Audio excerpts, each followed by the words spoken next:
I'm Trevor Harder. I now reside in Las Vegas, Nevada, where by day I am a middle school science teacher. At night, and on my free time, I am the youth programming director at Henderson Equality Center. And at Henderson Equality Center, my focus is mainly on 12 to 24-year-olds, so kind of middle, high school, and college age ranges. If we go to the next slide, I am primarily focused with gay straight alliance groups. I help different schools in the area start them up, and I help teachers and administrators at schools, professors, help them create more inclusive environments for their students, whether that's for LGBTQ students, Black students, Latino students, students with disabilities. These are all areas of focus that I work with. Tonight we are focusing on creating an inclusive environment for our LGBTQ people.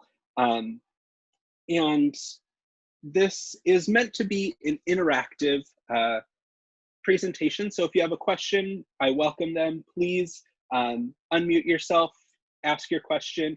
If you're watching this on replay, you can always email me. My email was in the previous slide. I'm more than happy to walk you through anything that I go over. If I kind of gloss over something that you still have questions about, please ask them. This is what I am here for. And we can go to the next slide. When we think about our transition from high school to college, or even when we're moving to a different college, there's a lot of general adjustments that happen. So we're first and foremost away from our support group. Can we move next? So we're away from everything that we're used to. Our support system, our friends might not have chosen the same college as us. And there's always an awkwardness that goes with that change. And this is even more difficult for LGBTQ students because they're unsure if people will accept them simply because they're gay or lesbian or however they identify. This can even have more of an adjustment when you decide to rush for a fraternity. So our next transition there, the fraternity adjustments, you're getting all these new rules, new friends, which is a benefit. There's new schedules that go along with that, new causes. I know my chapter was very trying to be very involved with Special Olympics. That was something that was totally new to me. So there's that new cause that we're going towards. And then a lot of new things that come along with adjusting to being in a fraternity. With all of this, it's very easily overlooked to not include people who are different, or people choose not to approach fraternal life because it's different and they already feel different. So how do we include those people in our activities, encourage them to join, and increase the richness in our chapter? Any additions, any things that I missed when we're adjusting to college in general or to fraternity life? I would say, Trevor, just being exposed to newer backgrounds, specifically with this topic tonight, with LGBTQ, knowing that maybe when you attended high school, you maybe didn't have that exposure.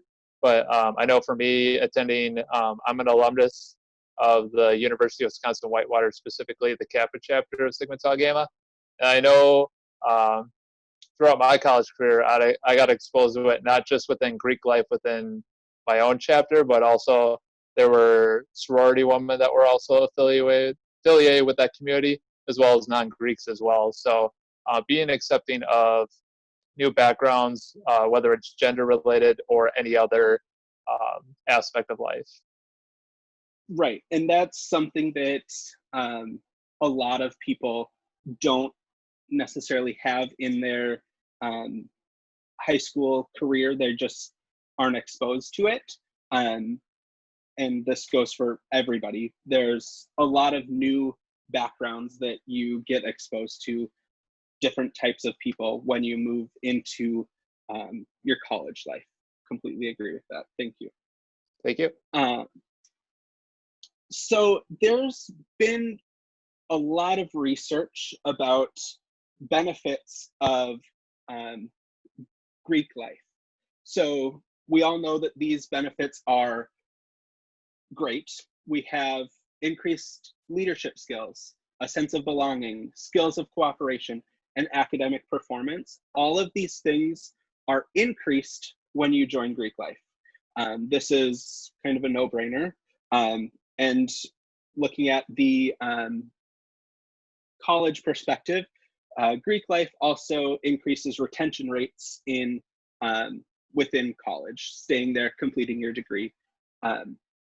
So we also want to have these benefits available for these marginalized communities, the LGBTQ, students of color, students with disabilities. And this inclusion, even though you may not identify as LGBTQ, having those strong role models within your chapter or your alumni community is very important.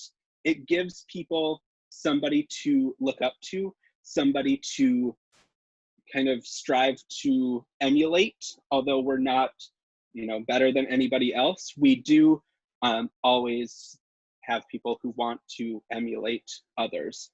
And this allowing your marginalized communities into your chapter really helps increase their achievement as well. Inclusion also has greater academic performance as a result.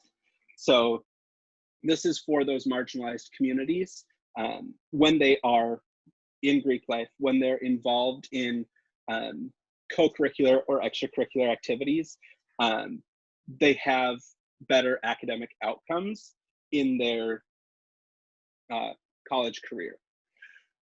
It also improves communication. Like it was said earlier, we're exposed to all sorts of different types of people, different communication styles, and this has real world consequences, a positive consequence, but we have better communication skills when we have a varied group of individuals within our chapter.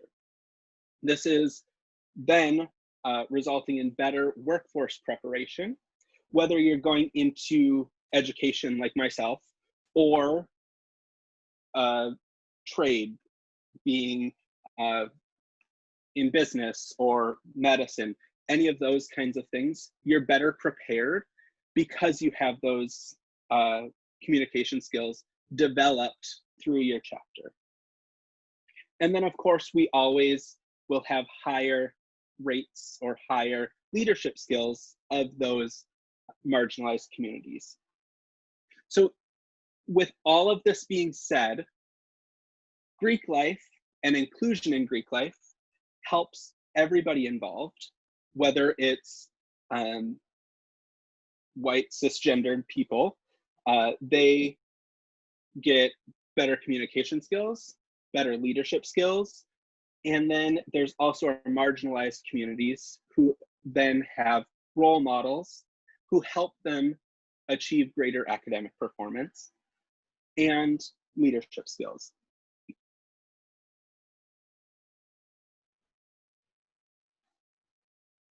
So it's great that we have this research being done that, you know, Greek life improves everything and that being inclusive helps those marginalized communities.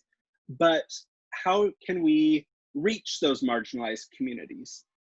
This is where I oftentimes help chapters or schools in general to become more inclusive. The first thing is to help identify intersectional offices on campus. So these intersectional are where, like two streets in intersection, where do two identities overlap? Things like a rainbow center or an LGBTQ center, a pride center, anything like that, that will have people who identify as LGBTQ, but they also can identify as Caucasian, Asian American, anything like that. This is where I would start if we wanted to get LGBTQ membership in our chapter. There's also multicultural offices. Office of Student Activities can help you. International Student Services. All of these different offices on campus will have resources to help you expose other students who your chapter might not have an organic reach to, or just through your social circles, you might not have a reach to the International Student Services or the international student population on your campus, or the Rainbow Center student population. You might not have that reach within your existing social circles or your marketing to the campus. You might not have that reach. These offices can help you get that reach because they oftentimes will have different poster boards or advertising centers. You can partner with them on their events or host an event. There's tons of opportunities in there. But one huge caveat with this is to not tokenize your members. If you have a gay member, don't tokenize them. Don't say things like, oh yeah, we have a gay member. That is something that I would caution everybody about. That will cause that member to feel alienated and essentially want to leave the chapter. It's something that is very kind of taboo to do. Don't say, we have this one gay member, his name is Trevor. Don't do that. That's something that you may have positive intentions in that, but it will more than likely have negative consequences. Rather, use them to leverage access to more students. Have them invite their Rainbow Center friends to a Rush event, or have them bring you to one of the Rainbow Center events, and you can still market your chapter to them, or have that social aspect between social groups and have that really good relationship with your existing member to then bring in their other friends to your chapter. Something that is really important. You don't want to speak on behalf of other students, other people. You don't know their experience. They know their experience. So don't tokenize with all of this being said. And with our chapters, how do we make them more inclusive? What do you think we could do to make our chapters more inclusive? What are some ways that you would have some ideas?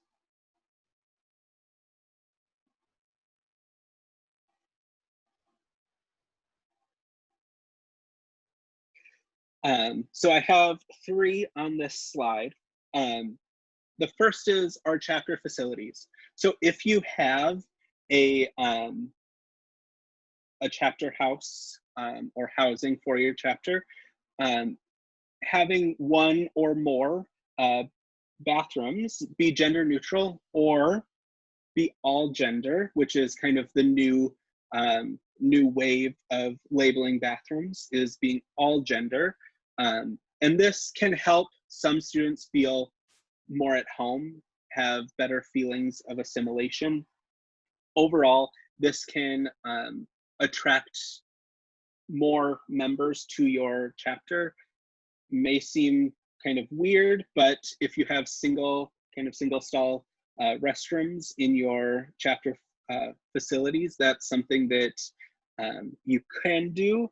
There are also other ways to make more communal restrooms gender or all gender, and we can get into that if that is something that your chapter would like to pursue. Next would be chapter apparel. I know that this may seem kind of weird, but just getting unisex cuts of your shirts is something that's very simple to do, but it can help everybody feel comfortable and proud wearing their letters. I know that some of the Greek organizations in Las Vegas, they have parents who buy their apparel, and that is something that, you know, moms don't really want a men's shirt. It just doesn't really work with their bodies. So having a unisex cut is something that helps everybody be comfortable wearing that. And the last thing is to make pronouns something that is normal in your chapter to use when you're doing introductions. I didn't introduce my pronouns at the beginning, but I prefer using they, them pronouns. It's just kind of what I do. And as a teacher, it's just something that, you know, everybody just gets used to talking about pronouns. When you are doing chapter meetings, you can go around, if you're doing introductions to anything, or if you have placards, you can have pronouns on the bottom of or below your name or your title if you have a title. And these are all things that were actually researched at UW Whitewater and were published in some of the journals of psychology. And this is just something that is really to create more inclusion within your chapter operations. And then we always want to gain more knowledge and have a better reach within our community. So if you don't have an in, or you don't know of a local LGBTQ center, there is this website, lgbtqcenters.org. It's called Centerlink, and they have kind of a registry of all LGBTQ centers in America, and then they have some that are international as well. But you can also look at your campus LGBT group, whether that's, I know on my campus, it was the Rainbow Dragon Center. Our mascot was the dragons. So that was where we would go if we needed anything, any questions that we had. And then ask them, are there any trainings or any professional developments similar to this for our chapter leaders? This is something that I can help you with, that I can assist in doing for your chapter leaders. And then you can act on this and create programming for your members. You can look into your IFC if you can have programming for them, or your whole Greek community on campus. There was a lot of interfraternal activities that went down in Las Vegas, that there are some trainings that had to go on because of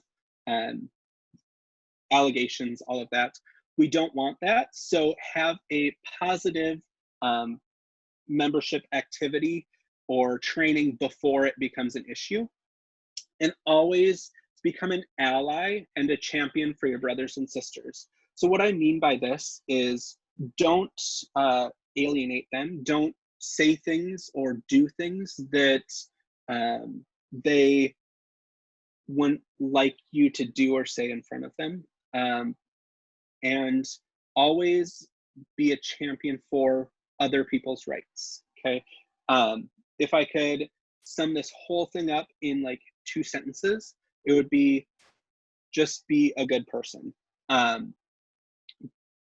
We want all of our campus community to have a positive image of us. And when you are on the front lines of bringing training into your Greek community, or bringing programming that is positive or inclusive, it's something that other chapters will become jealous of, and that they would want to emulate.